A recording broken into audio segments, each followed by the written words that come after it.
বৈকুণ্ঠ নামক গ্রামেতে বসবাস করত বাসুদেব বাবু। সে খুবই গরিব মানুষ ছিল। তার স্ত্রীর নাম ছিল কবিতা। ভগবান শিবের প্রতি তাদের দুজন স্বামী স্ত্রীর আপার ভক্তি ছিল। সর্বদা তারা দুজন সকাল সন্ধে ভগবান শিবের নাম জপ করত। বাসুদেব বাবুর গ্রামের একটু ভিতরেই ছিল একটা জঙ্গল। সেই জঙ্গল থেকে সে প্রতিদিন কাঠ কাটত। সেই কাঠগুলোকে গ্রামে বিক্রি করে জীবিকা নির্বাহ করত। বাসুদেব বাবু খুবই গরিব মানুষ হওয়ার জন্য গ্রামের কেউ তাদেরকে পাত্তা দিতেন না। কিন্তু তারা দুজন স্বামী স্ত্রী অনেক মেহনতি এবং পরিশ্রমী ছিল। তাদের বাড়িটা ছিল গ্রামের শেষ প্রান্তে। সেই গ্রামেতেই বিজয় রাও নামের একজন জমিদার বসবাস করত। সে খুবই ধনী ব্যক্তি ছিল। গ্রামের মাঝখানে ছিল বিশাল বড় একটা শিব মন্দির। সেই শিব মন্দিরে বিশাল বড় একটা শিবলিঙ্গও ছিল। ওই মন্দিরের বিশেষত্ব হলো আপনি শিবলিঙ্গর সামনে যা চাইবেন আপনার মনোকামনা অবশ্যই পুরো হবে, যার জন্য মন্দিরকে সবাই মানত। আরে পুরোহিত মশাই, মন্দিরের কাজ ঠিকঠাকভাবে হচ্ছে তো? কোনো সমস্যা নেই তো? না না প্রধান মশাই, এই মন্দিরে তো সেরকম কোনো সমস্যা নেই, আর আমারও কোনো অসুবিধা হচ্ছে না। আমি যখন এই মন্দিরেতে প্রথম এসেছিলাম তখন এই মন্দিরের পরিস্থিতি এতটাই খারাপ ছিল কি বলবো। আপনি প্রধান হওয়ার পর থেকে এই মন্দিরের রূপ রং সম্পূর্ণ বদলে দিয়েছেন।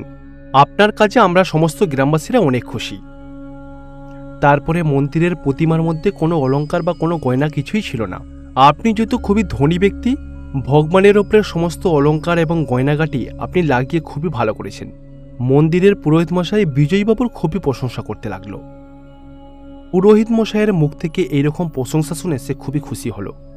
গ্রামের লোকেদের মুখ থেকে বিজয়বাবু গ্রামের লোকেদের মুখ থেকে প্রশংসা শুনতে খুবই পছন্দ করতেন।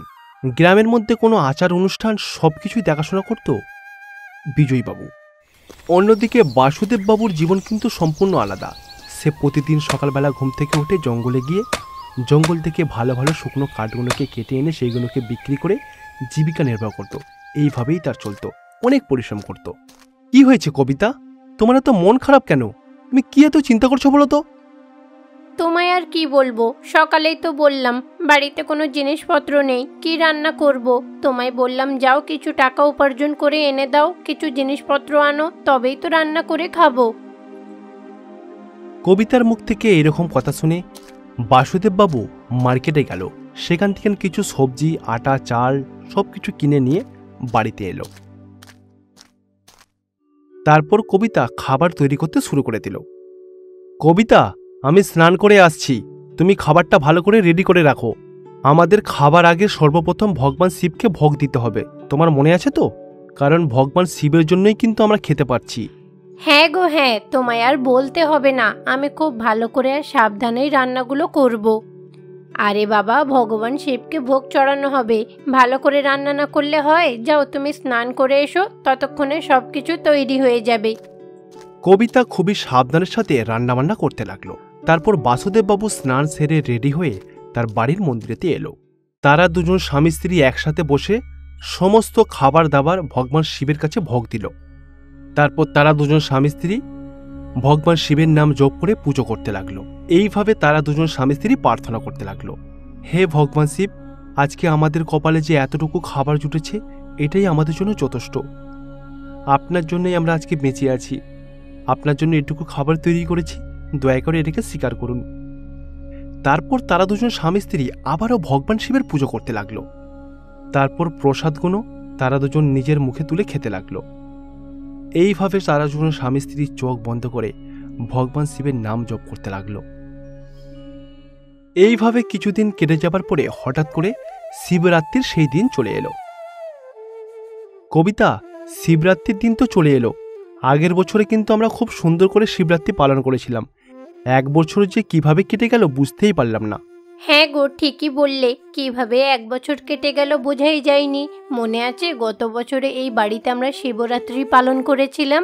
জানো, এবছরে আমার খুবই ইচ্ছা যে গ্রামে থাকা মন্দিরে গিয়ে দেখব সেখানে শিবরাত্রিটা কেমনভাবে পালন করা হয়। হ্যাঁ কবিতা, আমারও সেরকমই ইচ্ছা আছে। চলো কবিতা, মন্দিরেতে যাই, মন্দিরেতে গিয়ে ওখানের পুজো অর্চনা দেখে আসি। এই কথা বলে তারা দুজন স্বামী স্ত্রী মন্দিরেতে যে শিবরাত্রি হচ্ছে সেই শিবরাত্রি দেখার জন্য তারা দুজন মন্দিরেতে গেল।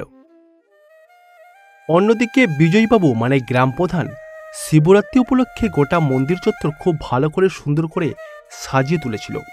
ফুল মালা দিয়ে খুব সুন্দর করে সাজিয়েছিল।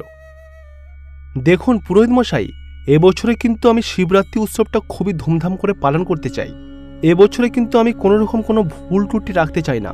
খুব সুন্দর করে করব আয়োজন, যাতে গ্রামের লোকেরা দেখে খুব তারিফ করে। গোটা মন্দির চত্বর খুব ভালো করে ফুল দিয়ে সাজাবো। তারপর সমস্ত গ্রামের লোকেদেরকে ফ্রিতে ভোজন করাবো। গ্রামের লোকেদের সুবিধার কথা ভেবে কোনো রকম কোনো খামতি রাখবো না। এইভাবে বিজয়বাবু শিবরাত্রি উপলক্ষে অনেক টাকা খরচা করতে চাইল। অবশেষে বিকেলবেলা থেকে শিবরাত্রির উৎসব শুরু হয়ে গেল। গোটা মন্দির চত্বর খুব সুন্দরভাবে সাজিয়ে তুলেছিল।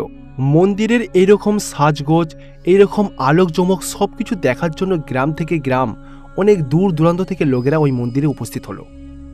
অন্যদিকে তারা দুজন স্বামী স্ত্রী পায়ে হেঁটে মন্দিরে যেতে লাগলো। তারাও দেখতে চাইছিল মন্দির কিভাবে সাজিয়েছে।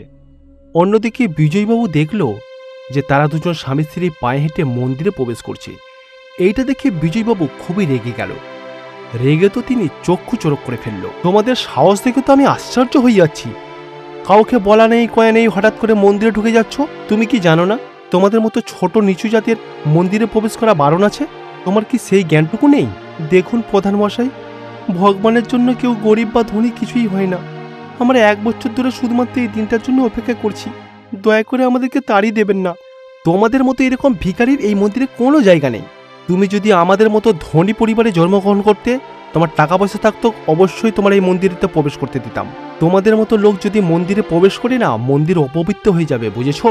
মন্দিরে যা কিছু আচার অনুষ্ঠান হচ্ছে তোমরা দেখতে পারবে না। পালাও এখান থেকে, পালাও।